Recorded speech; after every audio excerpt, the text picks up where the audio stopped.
खुदावंद यीशु मसीह के पवित्र कलाम से आज एक बार फिर से आपसे बातचीत करने का मौका मिला है और इसलिए पुराने नियम की जो किताब हम लोग देख रहे हैं और उसमें उत्पत्ति जो सबसे पहली किताब है, बगैर उत्पत्ति समझे आप निर्गमन नहीं समझ सकते, निर्गमन समझ के बगैर आप लय व्यवस्था नहीं समझ सकते, लय व्यवस्था समझे बगैर अगली किताब और फिर अगली किताब और अगली किताब। हर किताब एक दूसरे से मेल खाती है, एक दूसरे के बारे में बताती है।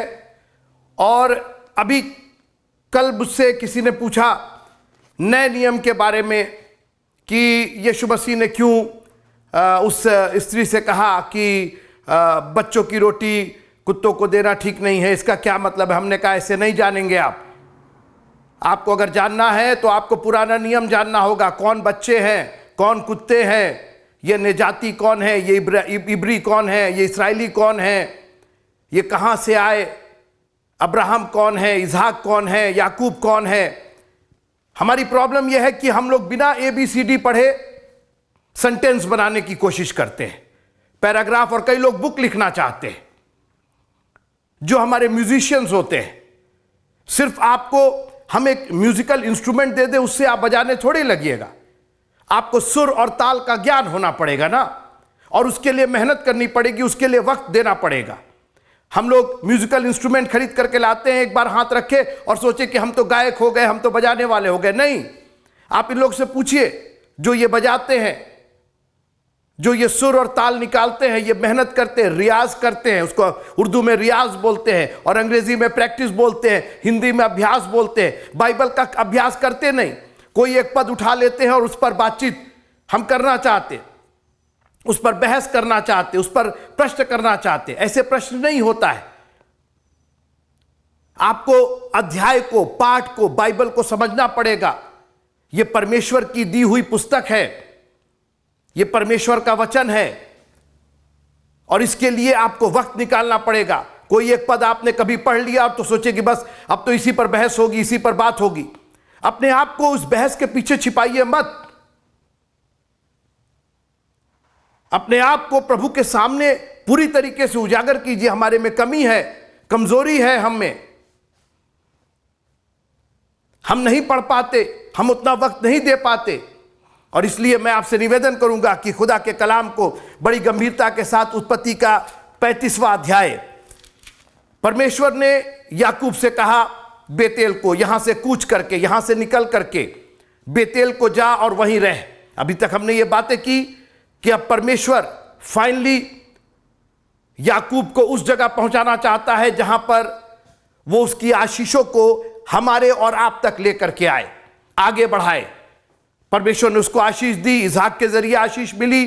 परमेश्वर ने उसको दर्शन दिया, सीढ़ी का दर्शन दिया। सीढ़ी के ऊपर परमेश्वर खड़ा था और वहां परमेश्वर ने हर बात कही जो आशीषित थी याकूब के लिए। और याद रखिएगा, सिर्फ याकूब के लिए नहीं, मैं बार बार ये कह रहा हूं कि वो आशीषों को आपको समझना पड़ेगा, क्योंकि वही आशीषें मेरी और आपकी आशीषें हैं मित्रों। दैट इज योर, आपकी और मेरी आशीषें हैं। वो याकूब की आशीषें ने याकूब के जरिए आई, याकूब के through I, but that is your blessing and my blessing. So please don't be ignorant. उससे आप अलहदा मत रहिए, अनभिज्ञ मत रहिए, अज्ञान मत रहिए। आपको उन आशीषों को जानना होगा, क्योंकि वही आशीषें मेरे लिए और मेरे वंशज के लिए, उनके वंशज के लिए, यह परमेश्वर की जो योजना है, हम इसके एक किरदार हैं और हमें अपना जो भाग दिया गया है, जो तोड़ा दिया गया है, आशीष का जो तोड़ा दिया गया है, उसको हमको बढ़ाना है। यह हमारी जिम्मेदारी है। 35वां अध्याय उत्पत्ति का। तब परमेश्वर ने याकूब से कहा यहां से निकलकर यह जगह छोड़ दे। यह जगह किसी, तो यह जगह आपने नहीं, मैंने बनाई है, लेकिन आशीष यहां नहीं देंगे, आशीष आगे नहीं बढ़ाएंगे, हम तय करेंगे कि वो कौन सी जगह होगी। और इसीलिए बाइबल कहती है जिससे जो देश तेरा परमेश्वर यहोवा तुझे देता है, कोशिश कीजिए कि प्रभु आपको बताए, आप सुने प्रभु से कि आपको कहां रहना है, क्या नौकरी करनी है आपको, किस जॉब में जाना है आपको, अपने मन से मत तलाशिए, आप भटकते रह जाएंगे। याकूब के समान लाबान से हैरेस होंगे, आप ईसाव से हैरेस होंगे, सब लोग आपका फायदा उठाएंगे। लेकिन जब परमेश्वर के कहे के अनुसार परमेश्वर के स्थान में आप बसेंगे, कोई आपको छू नहीं पाएगा। बेतेल को जा और वहीं रह, और वहां परमेश्वर के लिए वेदी बना। मैं इसी पर आज बात करना चाहता हूं, वहां परमेश्वर के लिए वेदी बना। आज बहुत से लोग मेरे पास आते हैं कि परमेश्वर ने मुझसे कहा एक अस्पताल बना, परमेश्वर ने कहा एक स्कूल खोल, एक कोड़ी खाना खोल ले, एक ऑर्फनेज खोल ले।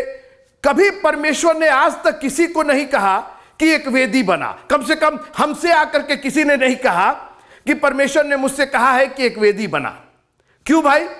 एक मिशन खोल दे, एक चर्च खोल दे, एक स्कूल बना दे, एक मिनिस्ट्री तैयार कर दे, वेदी कौन बनाएगा? परमेश्वर ने याकूब से कहा, सोचिए आप, मेरी बात समझिए आप। याकूब जो आशीषों से मालामाल था, जिसके थ्रू हमें आशीष मिली है, परमेश्वर कह रहा है उससे, परमेश्वर ने कहा तुझे वहां कुछ नहीं करना है, कोई स्कूल नहीं बनाना है, कोई ऑर्फनेज नहीं खोलना है, कुछ काम नहीं, कुछ नहीं करना है, कोई मिनिस्ट्री नहीं। आज प्रॉब्लम यही है कि शैतान ने हमें परमेश्वर की आज्ञा से भटका करके अपनी आज्ञा पर चलाने की कोशिश किया। खाओगे तो परमेश्वर के तुल्य हो जाओगे। अरे परमेश्वर ने क्या कहा वो सुनो ना।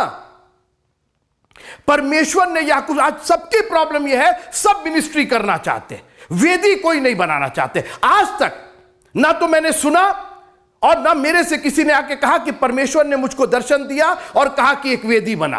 परमेश्वर ने मुझसे कहा ये कर दे, ये मिनिस्ट्री खोल दे, ये सेवा खोल दे, ऐसा कर दे, एक चर्च की बिल्डिंग बना दे, एक, और सब उसी में लगे पड़े हुए हैं, सब परेशान है। वेदी की देखभाल छोड़ दीजिए, वेदी ही नहीं बन रही है, वेदी ही गायब है।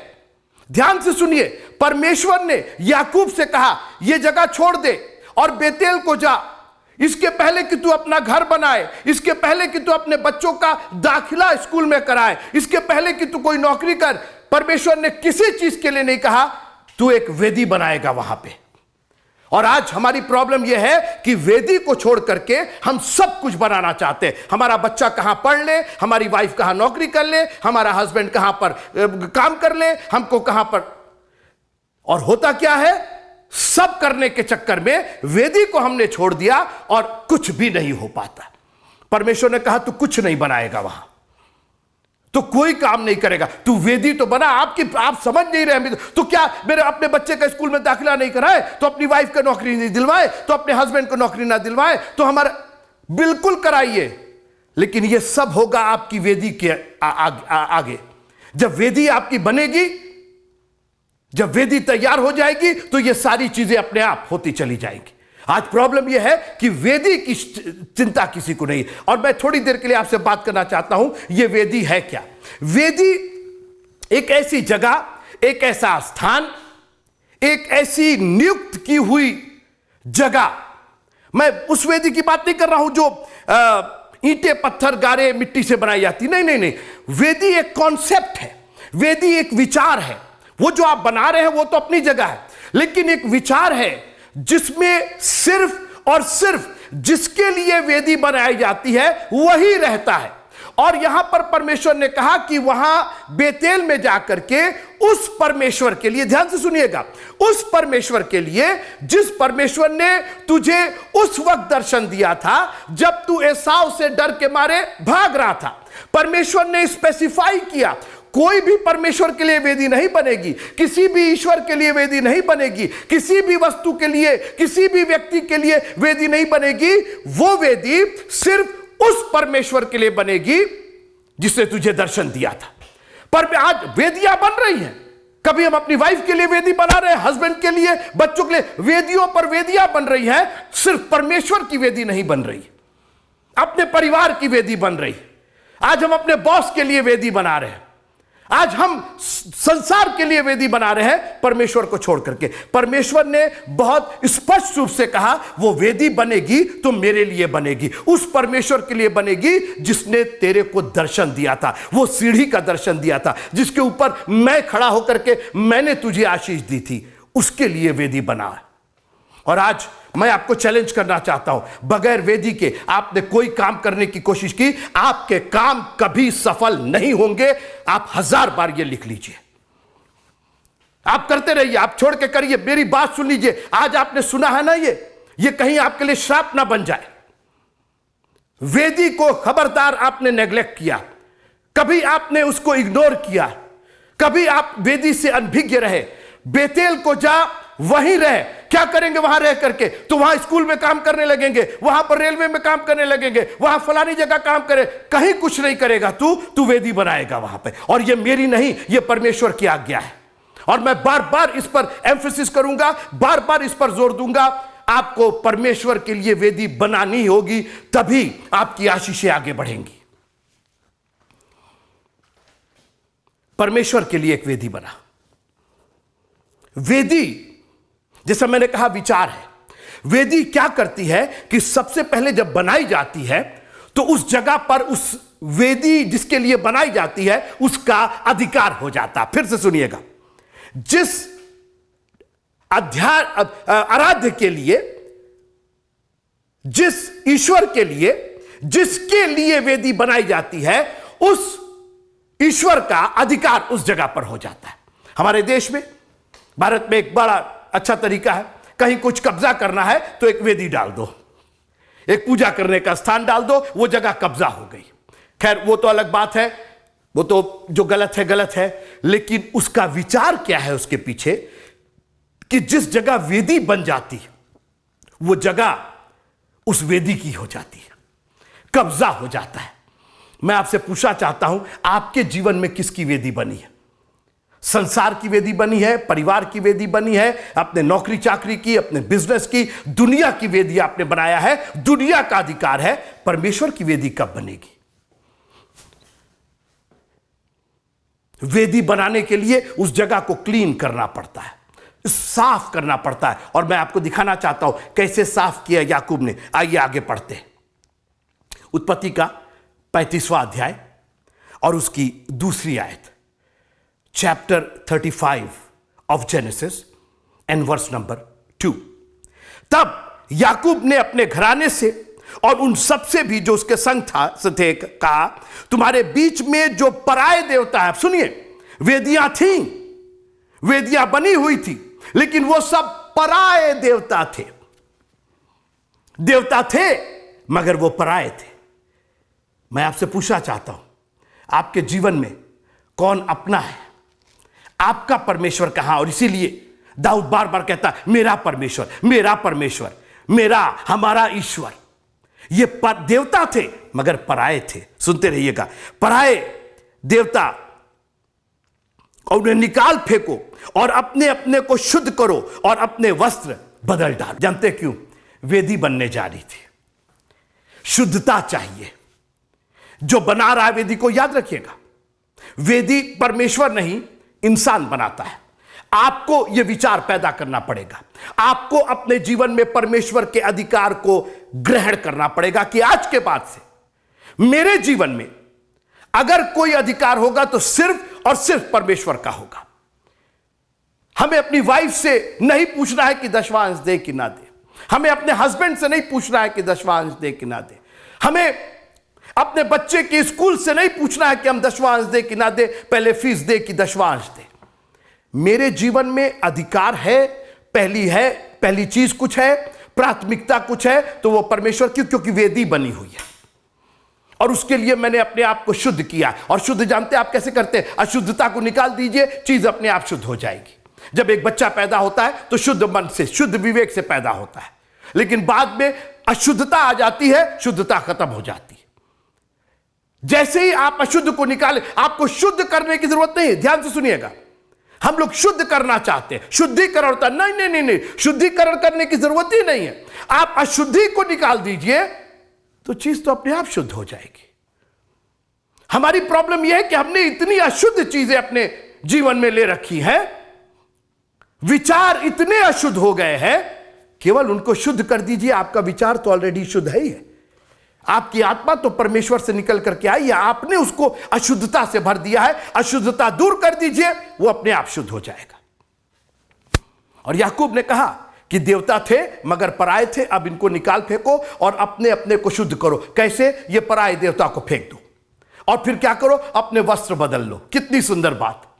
ये वस्त्र और कुछ नहीं, यीशु मसीह की धार्मिकता है मित्रों। याकूब अय्यूब ने कहा कि मैंने धार्मिकता को पहन लिया। लिखा कि जितनों ने प्रभु यीशु मसीह के नाम का बपतिस्मा लिया उन्होंने उसको पहन लिया। मैं आपसे पूछना चाहता हूं, आपने किसका बपतिस्मा लिया? किसके नाम का बपतिस्मा लिया? क्योंकि बगैर उसके नाम के बपतिस्मे के आप का वस्त्र बदले हुए नहीं है, आप अभी भी अशुद्ध वस्त्र से ढके हुए हैं। और इस अशुद्ध वस्त्र को जब तक आप हटाएंगे नहीं, आप वेदी बनाने के काबिल नहीं हैं। जिस दिन आपने प्रभु यीशु मसीह के नाम से बपतिस्मा लिया, आप शुद्ध हो गए और शुद्धता के द्वारा ही वेदी का निर्माण होगा। आपके विचार शुद्ध हो गए। पराये देवता को निकाल फेंको, अपने अपने को शुद्ध करो और अपने वस्त्र बदल लो। यीशु मसीह की धार्मिकता, हमारे लिए वो मारा गया, गाड़ा गया और तीसरे दिन मुर्दों में से जी उठा।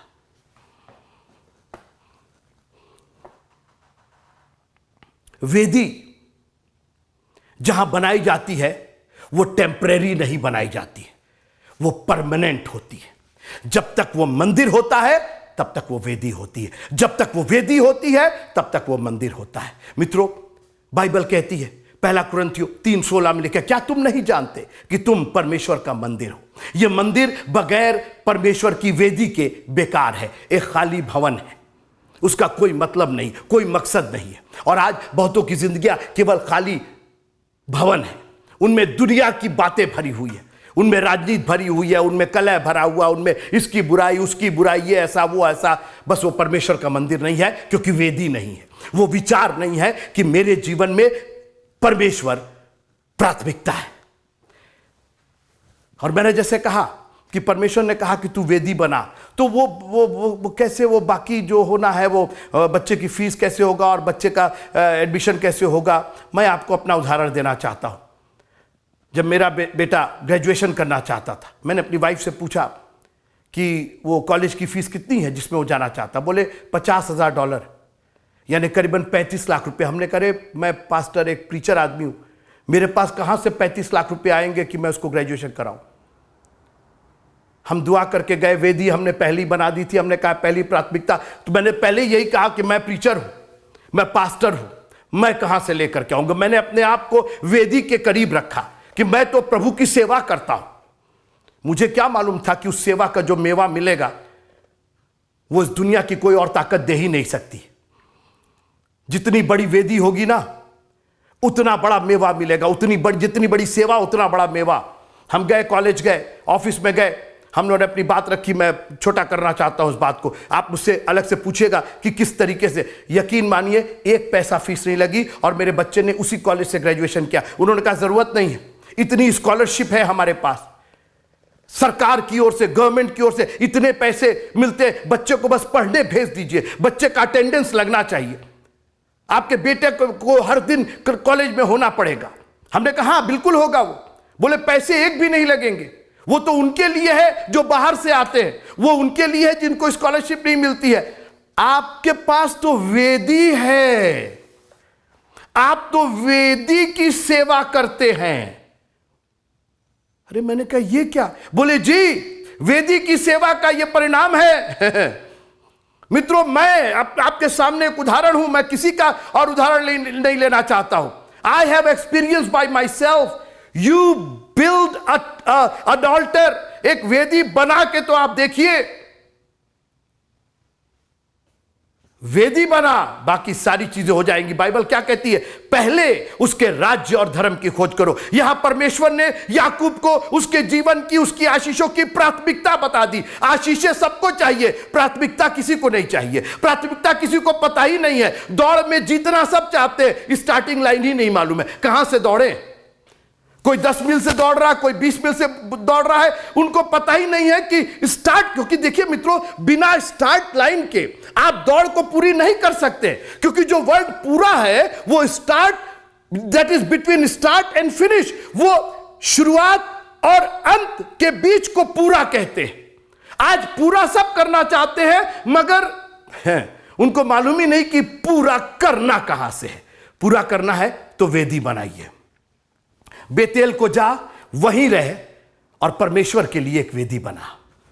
वेदी बड़ी पवित्रता के साथ, बड़ी एकाग्रता के साथ और बड़ी निष्ठा के साथ बनाई जाती है। और जहां जिसके लिए वेदी बनाई जाती है, उसके अलावा उस वेदी को कोई और शेयर नहीं करता है। आपकी जिंदगी को कितने लोगों ने शेयर किया है? सब लोग आपसे ड्रॉ कर रहे हैं, सब लोग आपसे चूस रहे हैं, सब लोग आपसे कुछ ना कुछ ले ही रहे हैं। परमेश्वर को आप क्या देंगे?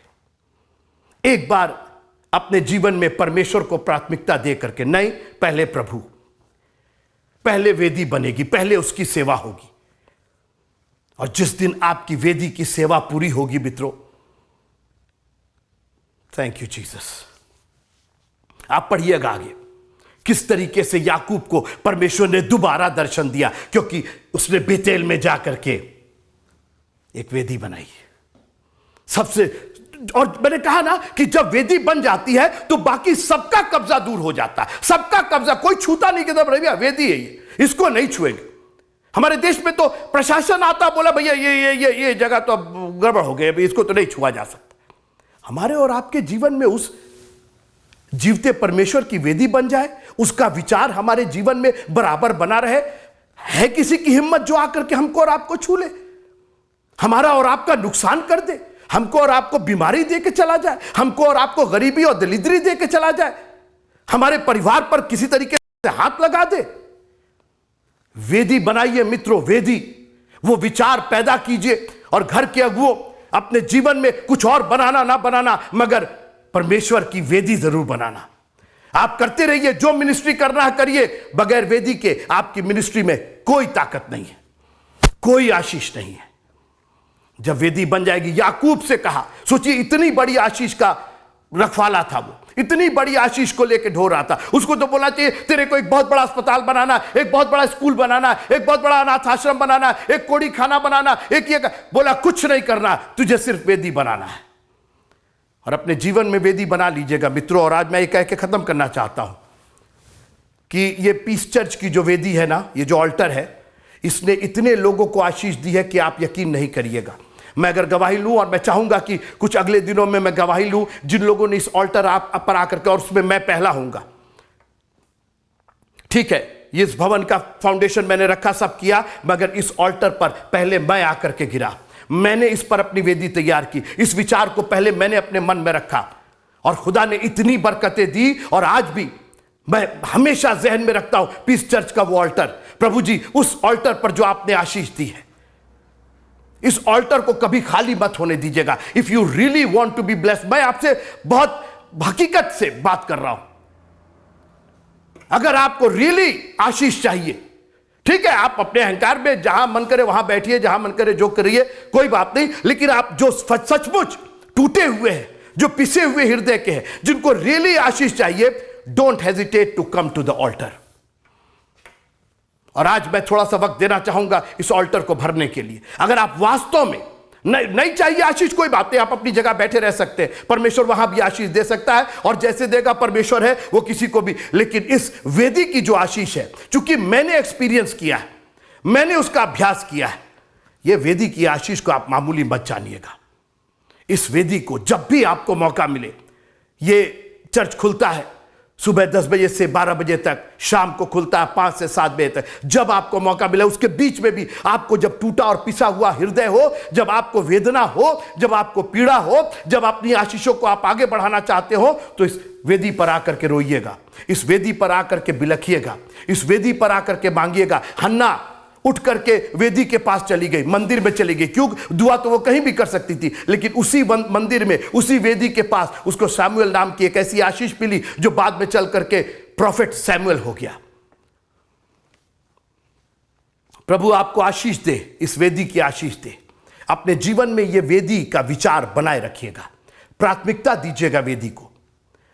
प्रभु का कब्जा आपकी जिंदगी में, आपके परिवार में, आपकी इनकम पर, आपकी आमदनी में, जहां भी आप काम करें, जहां भी आप रहें। और अगर प्रभु चाहता कि फुल टाइम आप वेदी की सेवा करें, जैसे मैं भी किसी और वेदी की सेवा कर रहा था, एक कॉलेज की वेदी की सेवा कर रहा था, परमेश्वर ने कहा full time, I want you to serve my altar full time. और मैंने सब कुछ छोड़ करके परमेश्वर की वेदी की सेवा की, और खुदा ने इतनी बरकतें दी, और वो बरकतें अभी रुक नहीं रही हैं, वो बरकतें बढ़ती चली जा रही हैं मित्रों, क्योंकि मेरी सेवा भी रुकी नहीं है। मैं अभी भी, आज भी, मरते दम तक इस वेदी की सेवा करूंगा, अपने परमेश्वर की सेवा करूंगा। वो मेरा सर्वप्रथम स्थान है। बाकी सारे कार्यक्रम मेरे सेकेंडरी है, नगण्य है, नहीं है। लेकिन परमेश्वर का कलाम, परमेश्वर के वचन की सेवा, परमेश्वर की सेवा, उसकी स्तुति, उसकी बड़ाई निरंतर मेरे मुख से होती रहेगी, और मैं हर समय यहोवा को धन्य कहूंगा। आपका यह मौका है, अगर आप इस ऑल्टर पर आकर के अपने आप को समर्पित करना चाहते हैं, याकूब की वो आशीष आज ग्रहण करना चाहते हैं, तो परमेश्वर आपसे कह रहा है कि बाकी सब छोड़ दो, मेरे लिए एक वेदी बना दो, मेरी सेवा करो, उस वेदी की सेवा करो। उस वेदी की सेवा, उस विचार की सेवा, उस वचन की सेवा मेरी सेवा होगी, और फिर देखो मैं तुम्हें कितनी आशीषें देता हूं। प्रभु आप सबको बहुत आशीष दे, इस वेदी की आशीष दे। जय मसीह की। Praise the Lord.